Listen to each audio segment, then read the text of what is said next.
నహి జ్ఞానేన సదృశం అన్నారు కదా. నాలెడ్జ్ ఈజ్ పవర్ అని కూడా అన్నారు. ఎలా చెప్పినా మొత్తం జ్ఞానం గొప్పది అంటున్నారు. ప్రపంచంలో ఇన్ని విషయాలు ఉండగా ఎందుకు జ్ఞానానికే అంత పెద్దపీట? ఇది ఇప్పటి కాలానికి వర్తిస్తుందా? ఇప్పటికీ జ్ఞానమే గొప్పదంటారా? ఇది ప్రశ్న. నహి జ్ఞానేన సదృశం, ఈ మాట నేను చెప్పిన మాట కాదు, భగవద్గీతలో కృష్ణ పరమాత్మ అన్న మాట.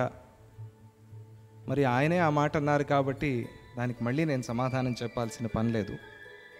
ఎప్పటికీ జ్ఞానమే సర్వశ్రేష్టమైంది, జ్ఞానమే అన్నిటికన్నా కూడా పవిత్రమైంది. అందులో ఏ సందేహమూ అవసరం లేదు. ఆ ప్రశ్న అడిగిన వారికి కూడా ఆ మాట తెలుసు, కానీ అప్పుడప్పుడు సందేహం కలుగుతూ ఉంటుంది అందరికీ. కాబట్టి ఆ ప్రశ్నను అడిగారు, చాలా మంచిది. ఇన్ని విషయాలు ఉండగా ఇన్ని విషయాల్లోకి జ్ఞానమే గొప్పది అని ఎలా అంటారు అని ప్రశ్న. అసలు ఇన్ని విషయాలు ఉన్నాయి అని తెలిసిందే జ్ఞానం వల్ల కదా, అందుకనే జ్ఞానం గొప్పది. బాగుంది. ఆ జ్ఞానమే లేకపోతే ఈ విషయ జ్ఞానం కూడా రాదు కదా. ఇవన్నీ చిన్న చిన్న జ్ఞానాలు.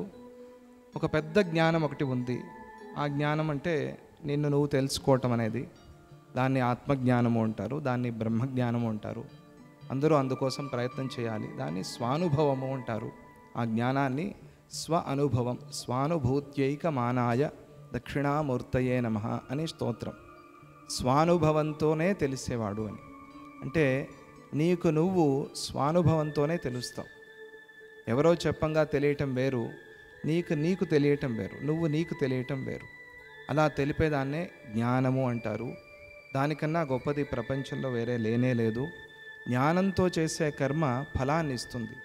ఒక 100 మంది నదికి ఆ అడ్డుకట్ట వేయాలి అని ఇసుక తెచ్చి పోస్తున్నారట. ఇలా కొన్ని సంవత్సరాల నుంచి చేస్తున్నారట. నిలుస్తుందా? ఇసుక తెచ్చి పోస్తే నదీ ప్రవాహంలో నిలుస్తుందా? కొట్టుకుపోతోంది. ఒక మహానుభావుడు సద్గురు వచ్చాట. వచ్చి ఏం చేస్తున్నారు నాయనా అన్నట. అంటే మేము ఈ నదికి అడ్డుకట్ట వేయాలి, అందుకే ప్రయత్నం చేస్తున్నాము, ఇసుక పోస్తున్నాము అన్నారట. మీ ప్రయత్నం బాగుంది, ఇసుక వేయటం మంచిదే, కానీ ఇసుకని బస్తాలో నింపి వేయండి, అడ్డుకట్ట పడుతుంది, లేకపోతే పడదు అని చెప్పారట. అజ్ఞానంతో చేస్తే ఇసుక పోసినట్టు అవుతుంది.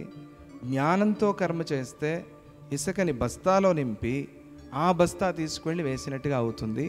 అప్పుడు ఈ సంసారం అనే ప్రవాహానికి అడ్డుకట్ట వేయగలుగుతాము. కాబట్టి జ్ఞానమే అన్నిటికన్నా గొప్పది. జ్ఞానానికన్నా గొప్పది ప్రపంచంలో లేదు.